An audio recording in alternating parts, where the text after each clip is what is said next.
Assalamualaikum warahmatullahi wabarakatuh.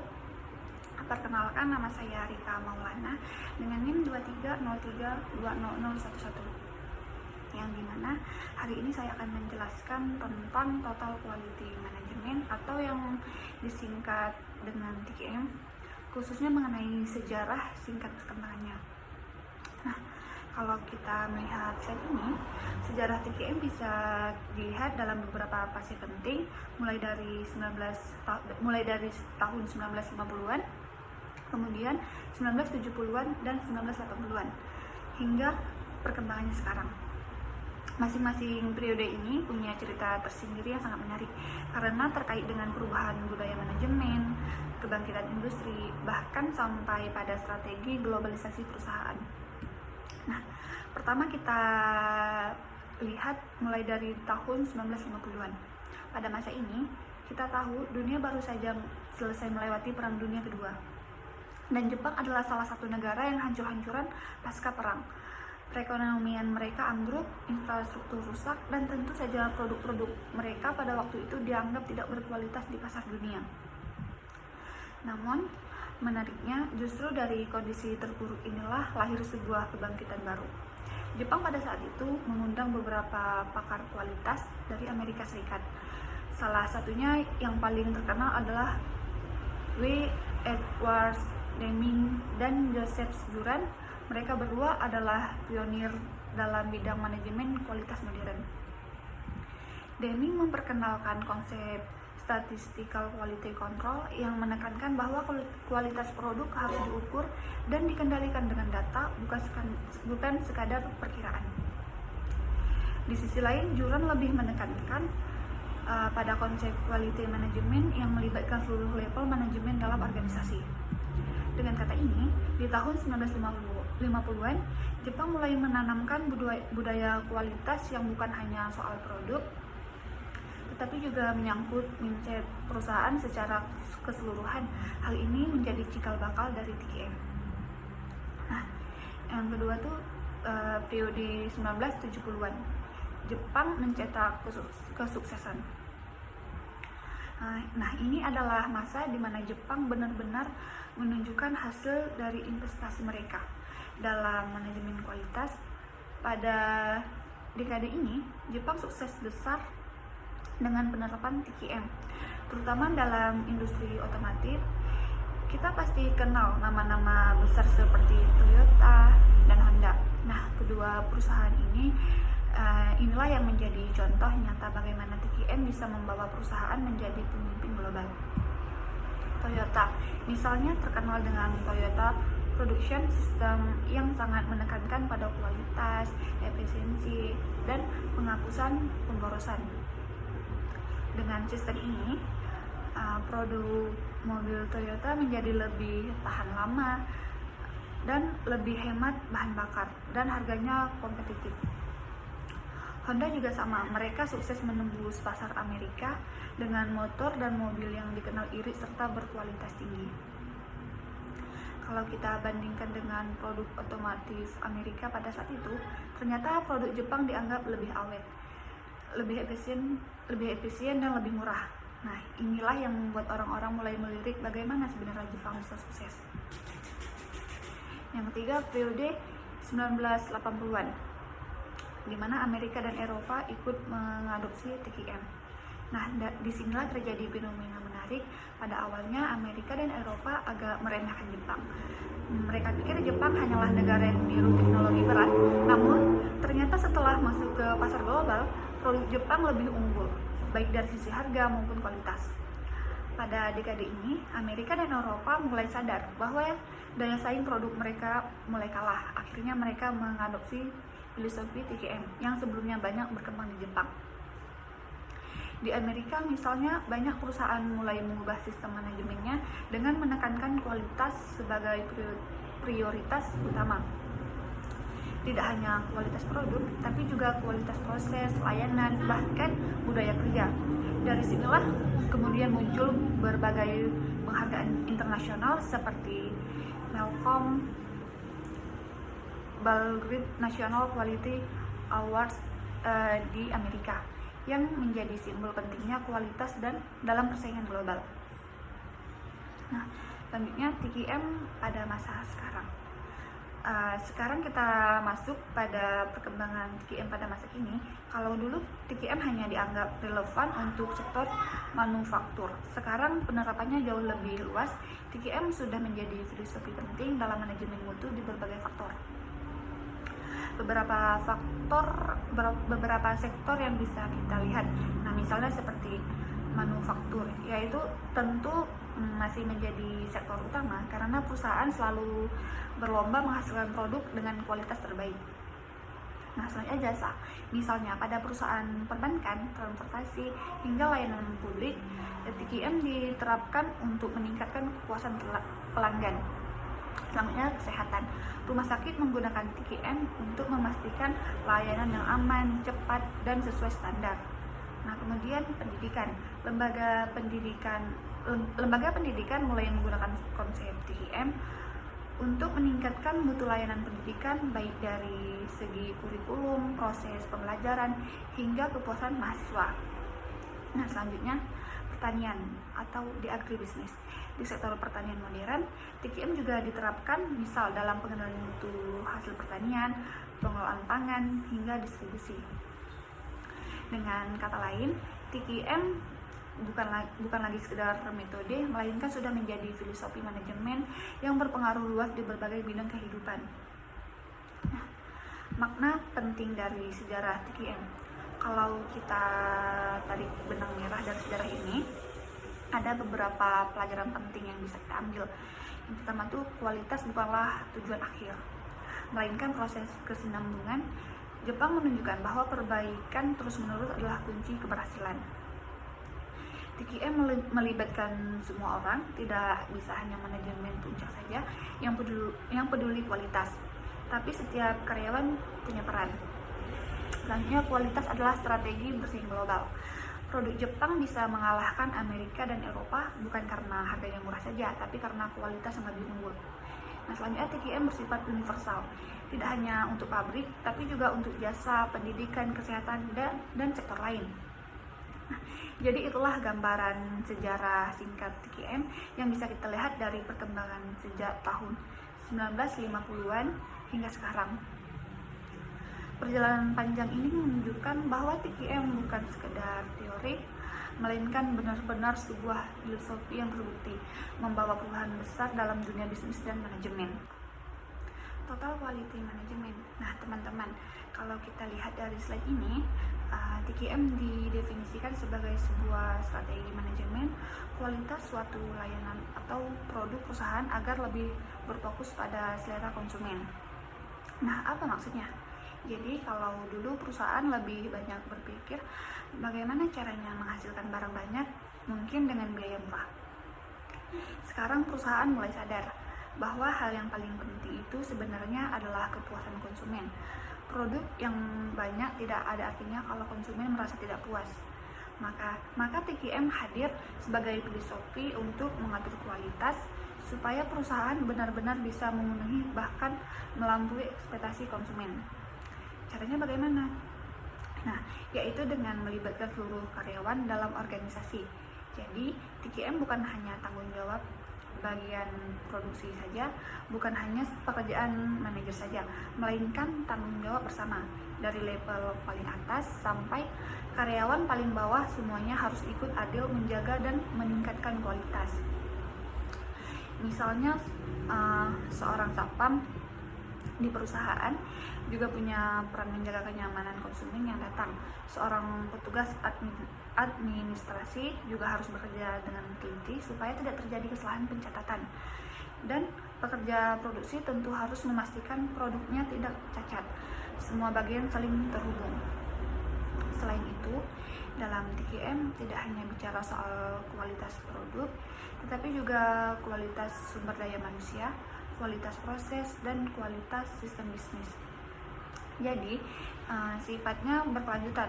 Bukan hari ini saja kualitas dijaga, tapi ada komitmen jangka panjang untuk selalu melakukan perbaikan. Inilah yang disebut dengan konsep continuous improvement. Nah, Selain fokus ke konsumen, TKM juga punya strategi yang lebih luas, yaitu membangun loyalitas pelanggan. Jadi, bukan sekedar orang beli sekali lalu selesai, tetapi bagaimana konsumen merasa puas, merasa dihargai, sehingga mereka kembali lagi dan lagi. Kalau kita pikir dalam jangka panjang, loyalitas pelanggan itu jauh lebih menguntungkan daripada hanya sekedar mencari pelanggan baru.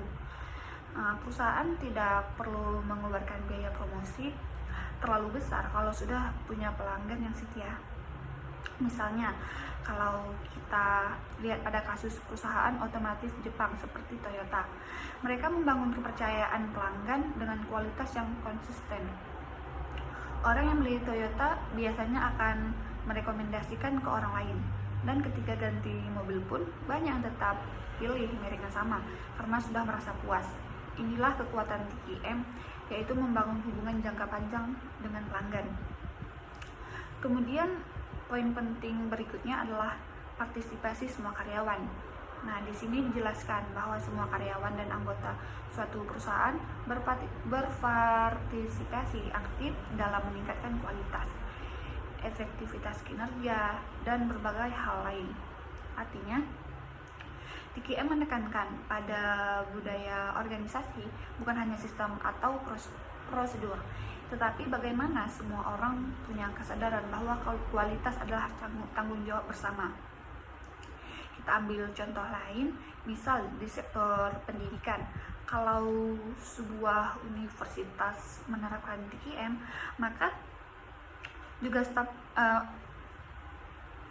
maka bukan hanya dosen yang bertanggung jawab terhadap kualitas pembelajaran, tetapi juga staf administrasi, pustakawan, bahkan petugas kebersihan. Semua bekerja sama supaya mahasiswa merasa nyaman dan puas dengan pelayanan kampus.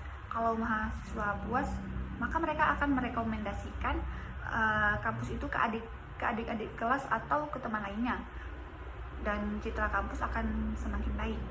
Di sektor kesehatan, penerapan TKM juga sangat penting. Rumah sakit misalnya, tidak hanya mengandalkan dokter saja, tetapi semua tenaga kesehatan dan staf administrasi punya peran. Dari petugas resepsionis, perawat, sampai petugas laboratorium, semua harus bekerja dengan standar tinggi agar pasien merasa aman, nyaman, dan percaya dengan pelayanan rumah sakit. Nah, ini juga salah satu contoh nyata bagaimana TKM bisa menciptakan loyalitas pelanggan. Dalam hal ini pasien. Kalau kita tarik lebih jauh, konsep TKM sebenarnya punya beberapa prinsip utama yang bisa kita lihat dari penjelasan di slide ini. Pertama, fokus pada pelanggan. Kedua, melibatkan semua orang. Yang ketiga, perbaikan berkelanjutan. Dan keempat, pendekatan sistematis terhadap manajemen kualitas. Semua prinsip ini saling terkait. Misalnya, ketika perusahaan ingin meningkatkan kualitas, maka dia tidak bisa hanya memperbaiki mesin produksi saja. Dia juga harus memperhatikan pelatihan karyawan, sistem komunikasi internal, bahkan budaya perusahaan. Dengan begitu, kualitas yang dihasilkan akan menyeluruh, bukan hanya di satu bagian saja. TKM juga erat kaitannya dengan pengukuran kinerja berbasis data. Perusahaan tidak bisa hanya menebak-nebak apakah kualitas sudah baik atau belum.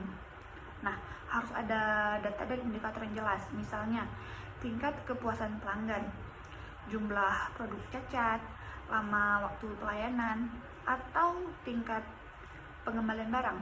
Dengan data seperti ini, perusahaan bisa tahu bagian mana yang perlu diperbaiki. Kalau kita kaitkan dengan era sekarang, TKM semakin relevan di era globalisasi. Konsumen punya banyak pilihan produk dan jasa. Kalau sebuah perusahaan tidak menjaga kualitasnya, konsumen bisa dengan mudah pindah ke pesaing, apalagi dengan adanya internet dan media sosial. Konsumen bisa langsung membagikan pengalamannya, baik yang positif maupun negatif. Jadi, TKM menjadi semakin penting sebagai filosofi manajemen modern. Bahkan dalam agribisnis, TKM juga diterapkan. Misal dalam industri pangan, konsumen sekarang lebih peduli dengan pada keamanan pangan, kualitas gizi, dan keaslian produk. Kalau sebuah perusahaan makanan ingin bertahan, mereka harus memastikan bahwa produk mereka memenuhi standar kualitas, mulai dari bahan baku, proses produksi, pengemasan, hingga distribusi. Ini semua bagian dari TQM. Nah, dengan demikian kita lihat bahwa TQM bukan hanya soal standar teknis, tapi lebih kepada filosofi perusahaan yang benar-benar berorientasi pada kualitas dan kepuasan pelanggan, melibatkan semua karyawan dan dilakukan secara berkelanjutan. Selanjutnya saya akan melanjutkan pembahasan mengenai Total Quality Management atau TQM, khususnya tentang tujuan dan manfaatnya. Kalau kita lihat slide ini, ada dua bagian penting yang ditampilkan, yaitu tujuan di sisi kiri dan manfaat di sisi kanan. Nah, keduanya saling berkaitan karena apa? Karena apa yang menjadi tujuan TQM pada akhirnya akan menghasilkan manfaat nyata, baik untuk perusahaan, karyawan maupun konsumen. Nah, di sini saya akan menunjukkan di tujuan TQM. Nah, di sini ada 4 tujuan utama TQM yang ditampilkan. Mari kita bahas satu persatu. Nah, yang pertama tuh memberikan produk atau layanan kualitas sesuai dengan selera konsumen. Nah, tujuan pertama ini adalah yang paling mendasar di TQM, yaitu memberikan produk atau layanan yang sesuai dengan kebutuhan dan keinginan konsumen. Kenapa ini penting? Karena pada akhirnya konsumenlah yang menentukan apakah perusahaan ini bisa bertahan atau tidak. Contoh sederhana, kita bisa lihat perusahaan smartphone, kalau mereka tidak mengikuti selera konsumen, misalnya desainnya terlalu jadul atau fiturnya kurang lengkap, maka konsumen akan lari ke merek lain. Karena itu TQM menekankan bahwa kualitas produk harus selalu disesuaikan dengan kebutuhan konsumen, bahkan kalau bisa melebihi ekspektasi mereka. Nah, yang kedua, membangun loyalitas terhadap brand atau layanan perusahaan. Tujuan kedua ini adalah membangun loyalitas pelanggan. Nah, di sini bukan hanya soal orang beli sekali lalu selesai, tetapi bagaimana mereka menjadi pelanggan setia. Loyalitas ini muncul kalau konsumen merasa puas, nyaman, dan percaya bahwa produk atau layanan dari perusahaan selalu bisa diandalkan. Contoh, kalau kita lihat brand seperti Indomie, kenapa orang selalu balik ke Indomie? Karena kualitasnya konsisten, rasanya enak, harganya terjangkau, dan selalu ada inovasi. Itu bentuk nyata dari loyalitas pelanggan. Nah, jadi TQM tidak hanya menciptakan kualitas, tapi juga menciptakan tentang jangka panjang. Nah, yang ketiga, menciptakan suasana kerja yang nyaman namun tetap produktif. Tujuan ketiga ini lebih ke internal perusahaan. TQM tidak hanya memikirkan konsumen, tapi juga karyawan. Dengan ada pembagian tugas yang jelas, SOP yang teratur, serta target yang realistis, suasana kerja akan menjadi lebih nyaman. Kenapa ini penting? Karena kalau karyawan nyaman, maka mereka akan lebih produktif. Kalau karyawan bingung dengan pekerjaannya, sering terjadi miskomunikasi atau targetnya tidak jelas, maka kualitas kerja akan menurun. Nah, jadi TQM berusaha menata manajemen internal supaya lingkungan kerja mendukung produktivitas. Nah, yang selanjutnya itu meningkatkan kualitas dan penjualan produk. Tujuan keempat adalah meningkatkan logika sederhana. Kalau kualitas produk baik, konsumen puas, maka penjualan akan naik. Nah, jadi TQM sebenarnya adalah strategi untuk menjaga daya saing sekaligus meningkatkan profit perusahaan. Nah, selanjutnya yaitu kita masuk ke manfaat. Nah, di sini ada 6 manfaat utama dari penerapan TKM. Nah, mari kita bahas satu persatu. Yang pertama, proses produksi menjadi lebih efektif sehingga meningkatkan kinerja karyawan. Kalau perusahaan menerapkan TKM, maka semua proses akan lebih teratur, lebih jelas, dan lebih efisien. Akibatnya, karyawan bisa bekerja lebih fokus, lebih cepat, lebih efisien, lebih efektif, karena tidak membuang waktu untuk hal-hal yang tidak penting. Misalnya, dalam industri manufaktur, dengan adanya standar kualitas, karyawan tahu persis apa yang harus mereka lakukan, sehingga kesalahan bisa diminimalisir. Nah, yang kedua, terhindar dari hasil produksi yang tidak sesuai standar. Manfaat kedua, ini kalau TKM dijalankan dengan baik, perusahaan akan punya sistem kontrol kualitas yang ketat. Jadi, produk yang tidak memenuhi standar bisa segera diketahui sebelum sampai ke tangan konsumen. Contohnya, di pabrik makanan, ada quality control yang memeriksa apakah produk sudah sesuai standar rasa, tekstur, kemasan, dan keamanan pangan. Dengan begitu, konsumen tidak akan kecewa. Nah, yang selanjutnya, menghemat waktu kerja mesin serta menjaga produktivitas karyawan sesuai jam kerjanya. Manfaat ketiga adalah efisiensi waktu. Mesin tidak bekerja terlalu keras untuk memperbaiki kesalahan, dan karyawan juga bisa bekerja sesuai jamnya tanpa lembur berlebihan. Nah, jadi TKM tidak hanya menjaga kualitas, tetapi juga efisiensi tenaga kerja dan alat. Yang keempat, menghemat material karena tiap proses dijalankan secara efektif dan efisien. Nah, manfaat berikutnya adalah efisiensi bahan baku.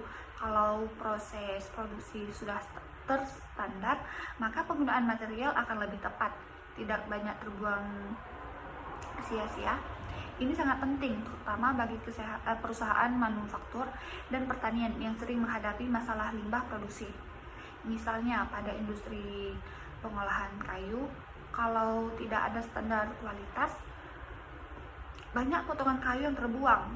Tapi dengan adanya TKM, limbah bisa diminimalisir dan bahan baku bisa dimanfaatkan secara maksimal. Nah, yang kelima, hubungan jangka panjang dengan konsumen dapat terjalin karena produk tersebut telah sesuai dengan selera mereka. Manfaat kelima ini kembali ke konsumen, yaitu terciptanya hubungan jangka panjang. Kalau konsumen merasa puas, mereka akan terus membeli produk kita, bahkan bisa menjadi promotor yang merekomendasikan ke orang lain.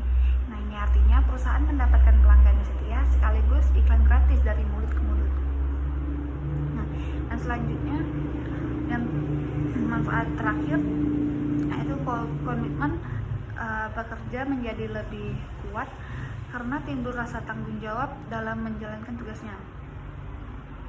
Nah, ini munculnya komitmen karyawan. Kalau perusahaan menjalankan TKM, maka karyawan merasa punya tanggung jawab terhadap kualitas.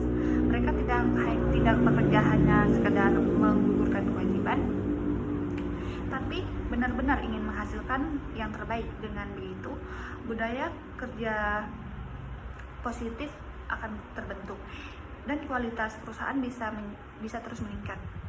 Nah, hubungan tujuan dan manfaat TKM ini, kalau kita perhatikan lebih dalam, tujuan dan manfaat ini saling berhubungan erat.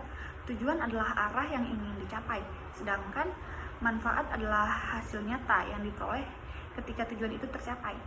Tujuannya adalah menciptakan produk yang berkualitas, membangun loyalitas, menciptakan suasana kerja yang produktif, dan meningkatkan penjualan.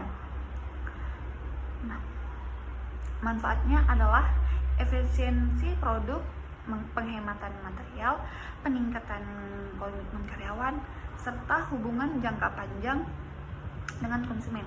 Dengan kata lain, tujuan adalah visi, sedangkan manfaat adalah hasil konkret. Kalau kita kaitkan dengan situasi saat ini, TQM sangat relevan di era persaingan global.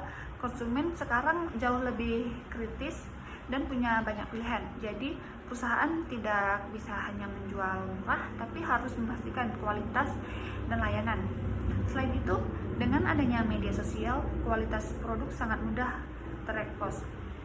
Kalau kualitas buruk, berita negatif bisa cepat menyebar. Tapi kalau kualitas baik, maka pelanggan bisa menjadi promotor gratis. Karena itu tujuan dan manfaat TQM benar-benar dibutuhkan perusahaan modern. Selanjutnya saya akan membahas tentang elemen pokok dari Total Quality Management atau TQM. Ada 8 elemen penting yang menjadi dasar dalam penerapan TQM, yaitu yang pertama, memfokuskan kinerja untuk pelanggan.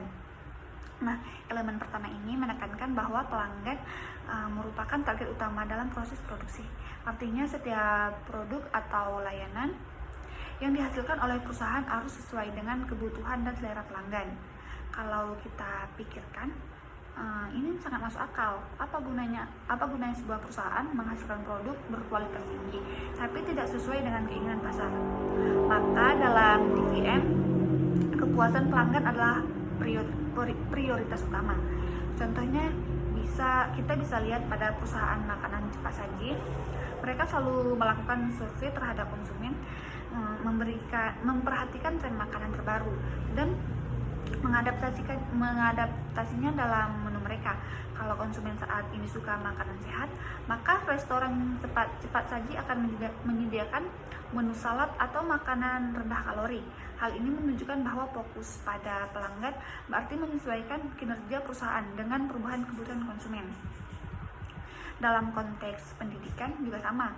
Universitas yang menerapkan TQM harus mendengarkan kebutuhan mahasiswa. Misalnya, mahasiswa ingin pembelajaran lebih interaktif, maka kampus bisa menerapkan e-learning atau blended learning.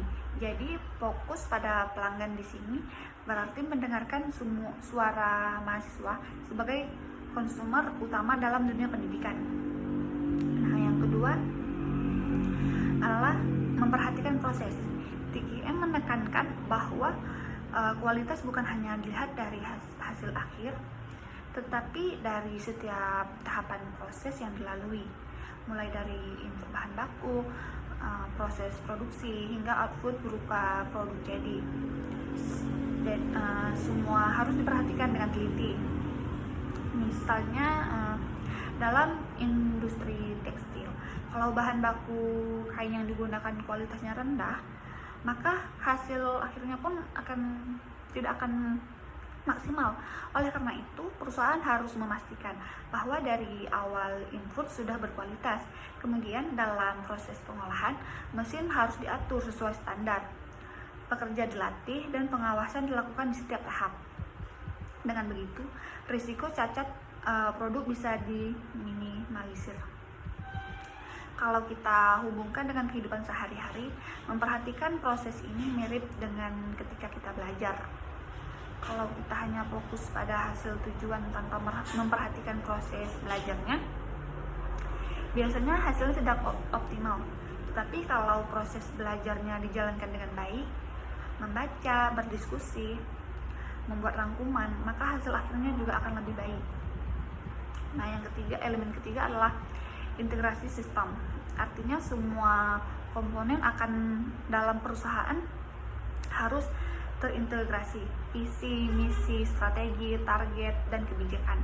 Kalau tidak terintegrasi, maka setiap bagian perusahaan bisa berjalan sendiri-sendiri, yang akhirnya membuat tujuan besar tidak tercapai. Sebagai contoh, kalau visi perusahaan adalah menjadi penyedia layanan transportasi terbaik, maka seluruh departemen harus mendukung visi tersebut. Bagian layanan pelanggan harus ramah, bagian armada harus memastikan kendaraan dalam kondisi baik. Bagian manajemen harus mengatur strategi seperti harga yang kompetitif.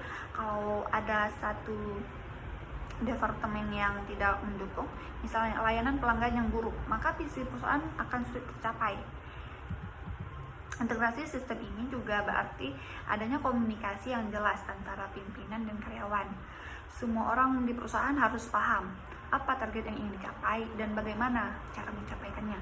Jadi tidak ada yang bekerja tanpa arah.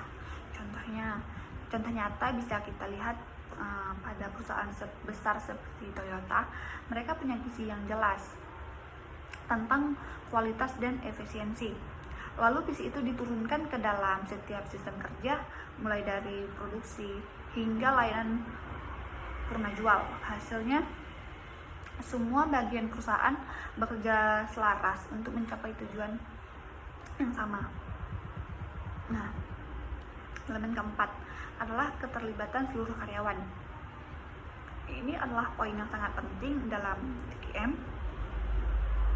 karena pada dasarnya kualitas bukan hanya tanggung jawab manajer atau pimpinan saja, melainkan tanggung jawab semua orang di perusahaan. Kalau kita bayangkan, sebuah perusahaan bisa saja punya teknologi canggih, mesin modern, dan modal besar. Tetapi kalau karyawan tidak terlibat aktif, kualitas tetap tidak bisa terjamin. Maka TQM menekankan pentingnya partisipasi semua karyawan, mulai dari level bawah sampai level atas. Keterlibatan ini bisa dalam bentuk ide perbaikan, pengawasan kualitas, atau sekedar bekerja sesuai standar yang ditetapkan. Untuk mendukung hal ini, perusahaan biasanya mengadakan pelatihan keterampilan bagi karyawan supaya mereka punya kompetensi yang memadai untuk berkontribusi dalam peningkatan kualitas. Contoh sederhana bisa kita lihat pada perusahaan jasa dan kurir. Jasa kurir, kalau hanya manajemen yang peduli kualitas, maka pelayanan akan tetap buruk. Tetapi kalau kurir di lapangan juga peduli, misalnya mengantarkan barang dengan hati-hati, tepat waktu, dan ramah kepada pelanggan, maka kualitas layanan akan meningkat. Itu artinya keterlibatan karyawan benar-benar menentukan. Nah, yang selanjutnya, yang kelima, peningkatan secara berkelanjutan. Dalam TQM ada konsep yang sangat terkenal, yaitu continuous improvement atau perbaikan berkelanjutan. Nah, apa sih maksudnya? Nah, maksudnya perusahaan tidak boleh merasa puas dengan hasil yang ada, melainkan harus mencari cara untuk menjadi lebih baik. Kenapa ini penting? Karena kebutuhan konsumen dan kondisi pasar itu selalu berubah. Kalau perusahaan tidak terus melakukan peningkatan, maka mereka akan tertinggal oleh pesaing. Contohnya bisa kita lihat pada perusahaan elektronik seperti Samsung. Setiap tahun mereka selalu mengeluarkan produk baru dan dengan fitur yang lebih canggih. Kalau mereka hanya berhenti pada model lama, tentu konsumen akan beralih ke merek lain yang lebih inovatif. Nah, dalam konteks TQM, peningkatan berkelanjutan ini bukan hanya soal produk, tapi juga proses kerja, kualitas layanan, bahkan budaya organisasi. Misalnya dalam pendidikan, kampus tidak bisa hanya mengandalkan metode kuliah tatap muka saja. Dengan perkembangan teknologi, mereka perlu meningkatkan sistem pembelajaran melalui blended learning atau metode interaktif lainnya. Jadi, peningkatan secara berkelanjutan adalah usaha agar perusahaan tetap relevan dengan selera konsumen yang dinamis. Nah, elemen berikutnya adalah pengambilan keputusan berdasarkan fakta. Dalam TQM, semua keputusan penting tidak boleh diambil hanya karena asumsi atau intuisi semata. Perusahaan harus menganalisis data terlebih dahulu agar keputusan yang diambil benar-benar sesuai dengan kondisi di lapangan. Misalnya, jika sebuah perusahaan makanan menemukan adanya keluhan dari konsumen tentang rasa produknya, mereka tidak bisa langsung mengganti resep begitu saja. Mereka harus mengumpulkan data melalui survei, uji rasa, atau analisis pasar. Baru kemudian menentukan apakah resep perlu diubah. Kalau keputusan diambil tanpa data, resikonya sangat besar. Produk bisa gagal, konsumen kecewa, bahkan perusahaan bisa mengalami kerugian besar. Contoh nyata bisa kita lihat pada perusahaan transportasi online. Mereka menggunakan data perjalanan, data keluhan pelanggan, dan ranting pengemudi untuk mengambil keputusan. Nah, jadi keputusan mereka berbasis fakta, bukan sekadar dugaan. Nah, elemen ketujuh, membina komunikasi yang baik dan efektif. Elemen ketujuh ini sangat penting dalam implementasi 3M, komunikasi yang baik antara pimpinan dan karyawan, antara manajer dan bawahan, bahkan antar bagian dalam perusahaan, merupakan kunci keberhasilan. Dalam 3M, setiap perubahan jadwal, sistem, kebijakan, atau hal penting lainnya harus dikomunikasikan dengan jelas kepada semua karyawan. Kalau komunikasi buruk, akan timbul miskomunikasi, kesalahan kerja, bahkan konflik internal. Selain komunikasi dari atas ke bawah, yang tidak kalah penting adalah komunikasi dari bawah ke atas. Artinya, pimpinan juga harus mau mendengarkan masukan, kritik, atau saran dari karyawan, karena karyawanlah yang berhadapan langsung dengan proses produksi maupun konsumen, hingga mereka tahu masalah nyata mesin biasanya maka mereka tahu masalah nyata yang terjadi di lapangan. Contoh, dalam sebuah pabrik mobil, operator mesin biasanya tahu lebih dulu kalau ada masalah kecil pada mesin. Kalau suara mereka tidak didengar, masalah kecil itu bisa berkembang jadi kerusakan besar. Tapi kalau perusahaan membuka jalur komunikasi yang efektif, maka masalah itu bisa cepat diselesaikan. Nah, jadi komunikasi yang baik dalam 3M bukan sekedar menyampaikan informasi, tapi juga menciptakan budaya saling mendengar dan saling memahami. Nah, elemen terakhir adalah pendekatan strategis dan sistematik. Artinya, 3M tidak bisa dijalankan secara sembarangan, tetapi harus direncanakan dengan baik melalui strategi yang jelas. Pendekatan strategis berarti perusahaan harus punya visi jangka panjang tentang kualitas. Mereka harus tahu kemana arah perusahaan ingin dibawa, apa target yang ingin dicapai, dan bagaimana cara mencapaikannya. Sedangkan pendekatan sistematik berarti semua langkah untuk mencapai tujuan kualitas itu harus dilakukan secara terstruktur. Jadi bukan sekedar proyek jangka pendek, tapi juga bagian dari sistem manajemen perusahaan. Contohnya bisa kita lihat pada perusahaan otomotif Toyota. Mereka punya strategi jangka panjang yang dikenal dengan Toyota Production System yang berfokus pada efisiensi, pengurangan limbah, dan kualitas tinggi. Sistem itu dijalankan secara konsisten, tidak hanya proyek saat, sehingga menjadi model perusahaan yang terus bertahan hingga sekarang. Kalau pendekatan 3M tidak sistematis, biasanya hanya bertahan sebentar. Misalnya, perusahaan gencar memperbaiki kualitas selama beberapa bulan, misalnya, tetapi setelah itu kembali ke cara lama. Nah, hasilnya tidak akan maksimal. Maka dibutuhkan sistem yang membuat 3M berjalan konsisten dalam jangka panjang. Nah, dari ke-8 elemen tersebut dapat kita lihat bahwa total quality management atau TQM adalah sebuah pendekatan manajemen yang menekankan pada kualitas secara menyeluruh, mulai dari pelanggan, proses sistem, hingga sumber daya manusia. Nah, selanjutnya prinsip-prinsip TQM.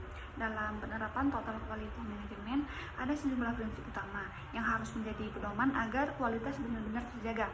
Nah, prinsip-prinsip ini tidak bisa dipisahkan satu sama lain karena membentuk suatu sistem manajemen yang utuh. Nah, mari kita bahas satu persatu. Yang pertama, fokus pada pelanggan. Nah, prinsip pertama TQM adalah menempatkan pelanggan sebagai pusat perhatian. Dalam era sekarang, pelanggan bukan hanya menerima produk, tetapi juga penentu arah perusahaan. Jika pelanggan puas, perusahaan akan bertahan. Sebaliknya, Jika pelanggan kecewa, perusahaan bisa kehilangan reputasi. Maka semua produk atau layanan yang dihasilkan harus sesuai kebutuhan, selera, dan harapan pelanggan. Caranya bisa melalui survei kepuasan pelanggan, analisis tren pasar, dan maupun pelayanan purna jual yang baik. Contohnya, perusahaan seperti Gojek dan Grab selalu berusaha memahami kebutuhan pengguna, mulai dari fitur keamanan, kemudahan pembayaran, hingga layanan tambahan seperti pesan antar makan. Ini semua dilakukan untuk menjaga kepuasan pelanggan. Nah, yang kedua yaitu keterlibatan semua orang. Kualitas bukan hanya tanggung jawab manajer atau pimpinan, melainkan semua orang di dalam organisasi, mulai dari direktur, staf administrasi, operator mesin, hingga semua punya kontribusi terhadap kualitas. Kenapa itu penting? Karena kalau hanya pimpinan yang peduli, maka akan ada celah di lapangan dengan melibatkan semua orang. Kualitas bisa terjaga secara menyeluruh. Misal dalam industri perhotelan, seorang tamu bisa menilai kualitas hotel bukan hanya dari resepsionis, tetapi juga dari keramahan petugas kebersihan. Jadi setiap karyawan harus merasa memiliki tanggung jawab terhadap kualitas layanan. Nah, yang ketiga, pendekatan proses. Prinsip ini menekankan bahwa kualitas tidak hanya ditentukan oleh hasil akhir, melainkan oleh bagaimana prosesnya. Jika proses dilakukan dengan benar, hasilnya tidak juga akan baik. Sebaliknya, jika proses bermasalah, maka produk atau layanan dihasilkan akan cacat. Pendekatan proses ini bisa berupa standarisasi kerja, SOP, pengawasan mutu, atau penerapan teknologi untuk memastikan setiap tahap berjalan sesuai aturan. Sebagai contoh, dalam industri makanan, proses mulai dari pemilihan bahan baku, penyimpanan, pengolahan, hingga penyajian harus sesuai standar kesehatan. Kalau ada satu proses yang diabaikan, misalnya penyimpanan bahan baku tidak higienis, maka produk bisa gagal meskipun tahap lainnya baik. Nah, yang keempat, perbaikan berkelanjutan atau continuous improvement. Prinsip ini sangat khas dalam TQM. Artinya, perusahaan tidak boleh merasa puas dengan hasil yang dicapai. Selalu ada ruang untuk perbaikan, baik dalam produk, proses, maupun manajemen. Perbaikan berkelanjutan membuat perusahaan tetap relevan menghadapi perubahan pasar, teknologi, dan selera konsumen. Contohnya Toyota punya konsep Kaizen, yaitu perbaikan kecil-kecilan yang dilakukan terus-menerus oleh semua karyawan. Hasilnya efisiensi meningkat, kualitas terjaga, dan produk selalu kompetitif di pasar global. Nah, yang kelima, pengambilan keputusan berbasis data. Prinsip berikutnya adalah setiap keputusan harus diambil berdasarkan data yang akurat, bukan sekedar asumsi atau intuisi. Dengan menggunakan data, perusahaan bisa memahami masalah sebenarnya, memprediksi tren, dan membuat strategi yang lebih tepat. Data ini bisa berupa survei kepuasan pelanggan, laporan penjualan, tingkat cacat produk, maupun hasil audit internal. Contoh nyata, perusahaan e-commerce seperti Tokopedia atau Shopee yang sangat tergantung pada data. Mereka menganalisis perilaku belanja konsumen, produk yang paling laris, hingga jam transaksi tertinggi untuk merancang strategi pemasaran efektif. Nah, selanjutnya, kepemimpinan yang kuat. Dalam TQM, pemimpin punya peran yang sangat penting. Mereka bukan hanya mengatur, tetapi juga memberi teladan, motivasi, dan arahan. Pemimpin yang kuat mampu menciptakan budaya kualitas dalam perusahaan. Kalau pemimpin tidak konsisten terhadap kualitas, maka karyawan juga tidak akan peduli. Tetapi jika pemimpin menekankan pentingnya kualitas dalam setiap kebijakan, nah maka semangat itu akan menular ke seluruh organisasi. Sebagai contoh, perusahaan Apple sangat dipengaruhi oleh kepemimpinan Steve Jobs. Beliau menekankan pada kualitas desain dan inovasi produk. Hasilnya budaya kualitas itu terus hidup di perusahaan bahkan setelah beliau tiada. Nah, yang ketujuh, prinsip terakhir adalah hubungan saling menguntungkan dengan pemasok.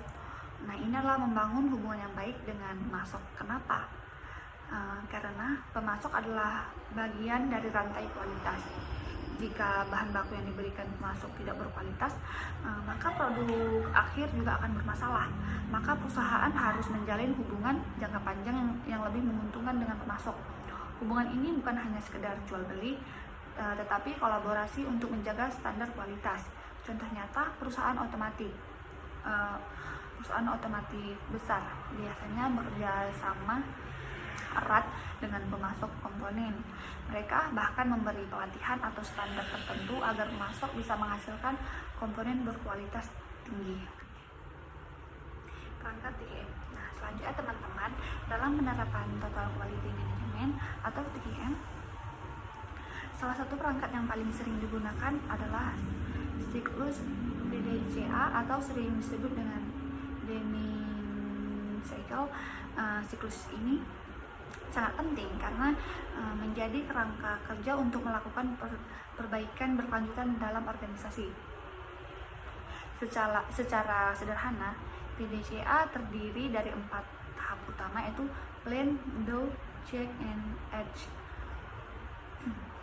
Keempat tahap ini membentuk suatu siklus yang berulang sehingga kualitas perusahaan bisa selalu ditingkatkan. Mari kita bahas satu persatu. Yang pertama itu plan atau rencana. Tahap pertama, pada tahap ini perusahaan harus merumuskan masalah atau tantangan yang dihadapi. Nah, proses ini tidak bisa asal-asalan, melainkan harus melakukan dengan analisis dan pengukuran yang jelas. Misalnya, perusahaan menemukan bahwa ada banyak keluhan dari konsumen mengenai keterlambatan pengiriman produk. Maka di tahap ini mereka akan menganalisis penyebab keterlambatan itu. Apakah karena sistem distribusi kurang efisien? Apakah stok barang tidak terkelola dengan baik, atau ada masalah lain di sisi pemasok? Setelah masalah teridentifikasi, perusahaan kemudian merancang solusi, misalnya menambah armada pengiriman, membuat sistem manajemen stok yang lebih baik, atau bekerja sama dengan jasa logistik. Nah, intinya tahap ini adalah merancang solusi yang tepat berdasarkan masalah nyata. Do atau pelaksanaan, yaitu mengimplementasikan rencana yang sudah dibuat. Pada tahap ini, semua komponen dalam perusahaan ikut berperan dalam menjalankan proses sesuai rancangan di tahap plan. Contoh, jika solusinya adalah memperbaiki sistem distribusi, maka di tahap Do, perusahaan mulai menjalankan sistem baru itu. Karyawan diberi pelatihan, perangkat lunak manajemen di distribusi dipasang, dan jalur distribusi diuji coba. Tahap ini sangat penting karena kalau perencanaan hanya berhenti di kertas tanpa implementasi, maka TQM tidak akan berjalan. Jadi, Do adalah mengubah rencana menjadi tindakan nyata. Nah, yang selanjutnya ketiga yaitu Check atau pemeriksaan, yaitu melakukan evaluasi terhadap hasil yang sudah dilaksanakan.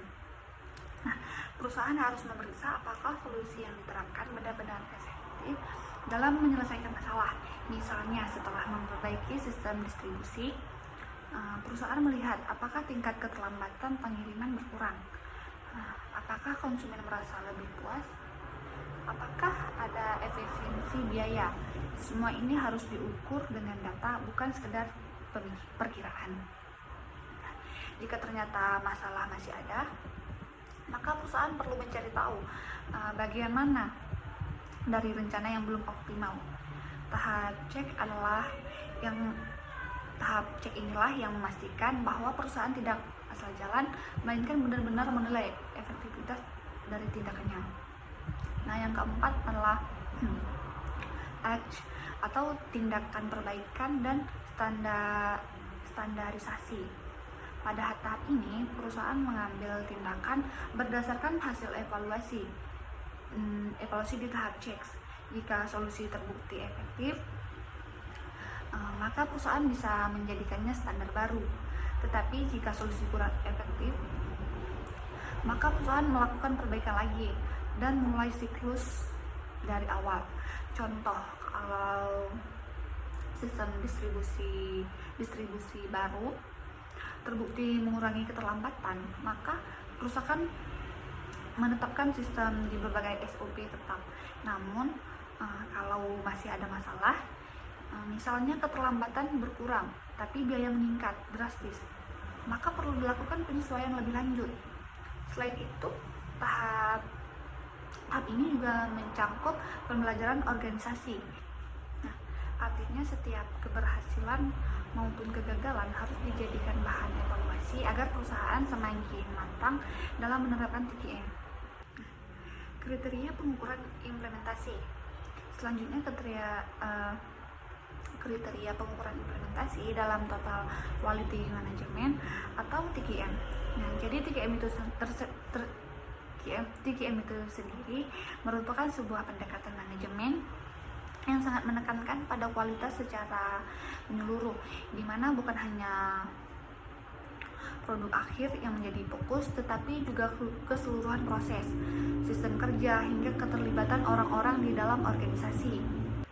Untuk melihat sejauh mana implementasi TQM ini berjalan dengan baik, kita perlu melihat beberapa kriteria pengukuran. Nah, dalam materi ini terdapat 4 poin penting yang bisa dijadikan tolak ukur, yaitu yang pertama adalah struktur tim kerja. Di sini kita bicara tentang bagaimana posisi struktur organisasi dan distribusi tugas dijalankan di dalam perusahaan. Kenapa ini penting? Karena kalau struktur tim kerja tidak jelas, maka koordinasi akan kacau dan akhirnya tujuan perusahaan juga akan sulit tercapai. Pembagian posisi yang proporsional akan menunjukkan bahwa perusahaan memiliki sistem kerja yang rapi dan terkendali. Contohnya, kalau dalam sebuah perusahaan manufaktur ada tim produksi, tim pemasaran, tim quality control, dan tim distribusi. Semua harus jelas pembagian perannya. Jangan sampai terjadi tumpang tindih pekerjaan, atau bahkan ada pekerjaan yang kosong karena tidak ada yang bertanggung jawab. Nah, kalau struktur ini berjalan dengan baik, maka itu menjadi indikasi bahwa TQM di perusahaan tersebut juga berjalan sesuai harapan. Selain itu, struktur tim kerja juga berfungsi untuk memastikan bahwa komunikasi antara departemen bisa lancar. Misalnya, kalau ada keluhan dari konsumen, maka bagian pelayanan konsumen bisa langsung berkoordinasi dengan bagian produksinya, dan seterusnya. Jadi jelas, struktur tim kerja yang baik adalah fondasi dari implementasi TQM. Nah, selanjutnya yang kedua adalah kepuasan konsumen. Nah, dalam TQM, konsumen itu dianggap sebagai target utama. Semua usaha perbaikan kualitas pada dasarnya bermuara pada bagaimana kita bisa memuaskan kebutuhan dan keinginan konsumen. Jadi kalau konsumen puas, itu artinya strategi TQM yang dijalankan berhasil.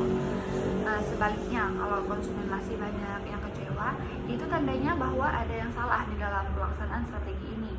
Kepuasan konsumen bisa diukur dari berbagai hal, misal dari kualitas produk, ketepatan waktu pengiriman, pelayanan pada purna jual, bahkan juga dari pengalaman mereka dalam berinteraksi dengan perusahaan. Misalnya saja, ada perusahaan elektronik yang selalu mendengarkan feedback dari pelanggan, lalu menggunakan masukan itu untuk memperbaiki produk di versi berikutnya. Nah, itu menunjukkan penerapan TQM berjalan dengan baik. Kepuasan konsumen. Kepuasan konsumen ini juga erat kaitannya dengan loyalitas. Kalau konsumen merasa puas, mereka cenderung akan kembali membeli produk dari perusahaan yang sama dan bahkan merekomendasikan kepada orang. Jadi bisa dikatakan kepuasan konsumen kepada orang lain. Jadi bisa dikatakan kepuasan konsumen adalah salah satu indikator keberhasilan TQM yang paling nyata dan langsung bisa dirasakan dampaknya oleh perusahaan. Nah, selanjutnya adalah manajemen kualitas. Dalam konteks TQM, manajemen kualitas bukan hanya sekedar memastikan produk akhir sesuai standar, tetapi juga memastikan bahwa setiap proses produksi berjalan dengan kualitas yang konsisten. Artinya, kualitas itu harus dibangun sejak awal, bukan hanya di akhir. Manajemen kualitas yang berjalan dengan baik akan menunjukkan bahwa peningkatan mutu melalui TQM telah berhasil. Jadi kalau perusahaan menerapkan sistem pengawasan kualitas secara terus-menerus di setiap lini, maka kemungkinan produk cacat akan lebih kecil. Nah, biaya produksi bisa lebih efisien dan tentu saja konsumen akan merasa lebih puas. Sebagai contoh, perusahaan otomotif biasanya sangat ketat dalam hal quality control. Setiap komponen dicek dengan teliti, bahkan ada proses pengujian ketahanan sebelum mobil itu benar-benar dipasarkan. Kalau proses manajemen kualitas ini terjaga dengan baik, itu akan menjadi bukti nyata keberhasilan penerapan TQM. Selain itu, manajemen kualitas juga penting untuk menjaga citra perusahaan. Kalau kualitas produk jelek, citra perusahaan akan turun. Tapi kalau kualitasnya konsisten bagus, maka perusahaan akan dipercaya oleh konsumen dan pada akhirnya bisa memperluas pangsa pasar. Nah, yang keempat adalah keterlibatan pasar. Nah, ini sangat penting dalam TQM. Kenapa? Karena TQM bukan hanya urusan manajer atau pimpinan perusahaan saja, tetapi merupakan sebuah strategi yang melibatkan semua orang, dari level bawah sampai level atas. Harus punya peran dalam memastikan kualitas tetap terjaga. Kalau ada pegawai yang tidak terlibat, maka strategi ini bisa dikatakan kurang sempurna. Misal, dalam proses produksi, operator mesin juga harus diberi pemahaman tentang pentingnya kualitas. Jadi bukan hanya supervisor yang peduli, tapi semua orang ikut adil. Keterlibatan pegawai juga bisa dilihat dari partisipasi mereka dalam memberikan ide atau saran perbaikan. Di beberapa perusahaan yang sukses dalam TQM, biasanya ada budaya continuous improvement, di mana setiap karyawan diberi kesempatan untuk memberikan masukan tentang bagaimana proses kerja bisa jadi lebih baik.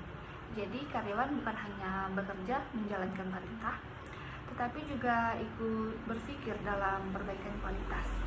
Dengan adanya keterlibatan pegawai, rasa memiliki terhadap perusahaan juga akan meningkat, karena merasa bahwa keberhasilan perusahaan adalah juga keberhasilan mereka, sehingga motivasi kerja pun menjadi lebih tinggi. Nah, yang kelima adalah fokus pada konsumen. Dalam TQM, konsumen adalah titik sentral. Jadi semua aktivitas perusahaan, mulai dari perencanaan, produksi, distribusi, hingga pelayanan purna jual, harus diarahkan pada bagaimana memenuhi dan memuaskan kebutuhan konsumen. Kenapa fokus pada konsumen? Ini menjadi tolak ukur penting, karena sebaik apapun produk yang kita hasilkan, kalau ternyata tidak sesuai dengan keinginan konsumen, maka produk itu tidak akan laku di pasaran. Nah, jadi orientasinya bukan hanya pada kualitas teknis, tapi juga pada relevansi produk terhadap kebutuhan masyarakat. Sebagai contoh, perusahaan smartphone tidak hanya sekedar membuat ponsel dengan spesifikasi tinggi, tapi juga harus memperhatikan tren pasar. Misal kebutuhan kamera berkualitas, baterai tahan lama, dan desain yang simpel. Kalau konsumen puas, maka kita bisa mengatakan TKM perusahaan tersebut berjalan dengan baik. Selain itu, fokus pada konsumen juga mencerminkan budaya perusahaan yang adaptif. Perusahaan harus mendengar keluhan, masukan, atau bahkan kritik dari konsumen sebagai bahan evaluasi. Nah, ketika sebuah perusahaan benar-benar fokus pada konsumen, bisa dipastikan implementasi TKM-nya sudah berada di jalur yang benar. Selanjutnya adalah komitmen pekerja. Nah, teman-teman, sebesar apapun strategi yang disusun manajemen, kalau pekerjanya tidak punya komitmen, maka strategi itu akan sulit berjalan. TKM pada dasarnya bukan hanya sekedar dokumentasi atau prosedur, tetapi praktiknya yang dilakukan sehari-hari oleh setiap karyawan. Komitmen pekerja ini sangat berpengaruh pada kelancaran implementasi TKM.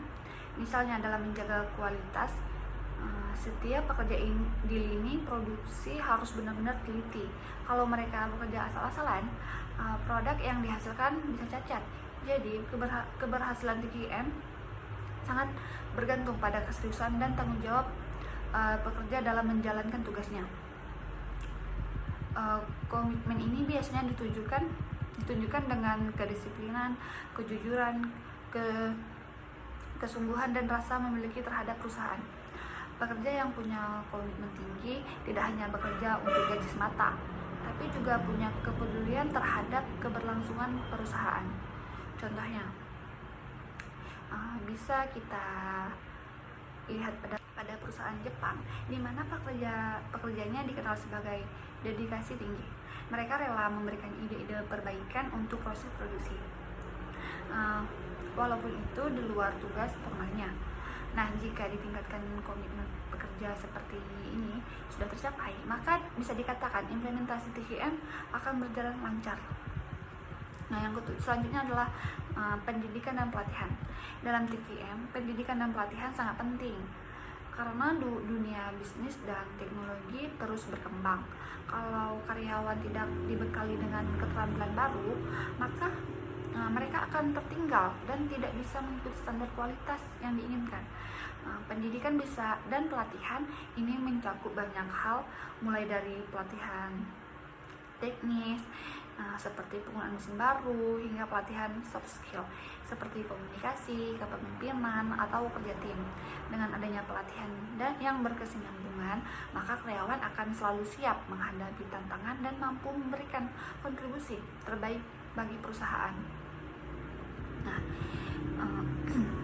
sebagai contoh, perusahaan perbankan biasanya rutin mengadakan pelatihan layanan pelanggan agar pegawai bisa melayani dengan ramah dan profesional. Begitu juga di industri manufaktur. Operator mesin mendapat pelatihan reguler agar mereka mampu mengoperasikan teknologi terbaru.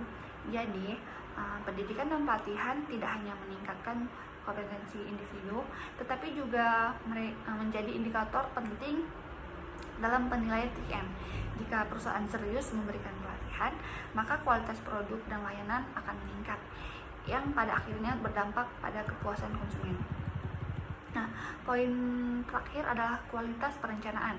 Dalam manajemen, perencanaan adalah fondasi utama. Kalau perencanaannya buruk, maka implementasi juga pasti tidak maksimal. Begitu juga dalam TKM. Kualitas perencanaan akan sangat menentukan bagaimana jalannya TKM di kemudian hari. Perencanaan yang berkualitas mencangkup penyusunan tujuan yang jelas, strategi yang realistis, penentuan indikator kinerja, serta pengalokasian sumber daya yang tepat. Jadi tidak bisa hanya sekedar wacana, tetapi harus benar-benar matang dan terukur. Sebagai contoh,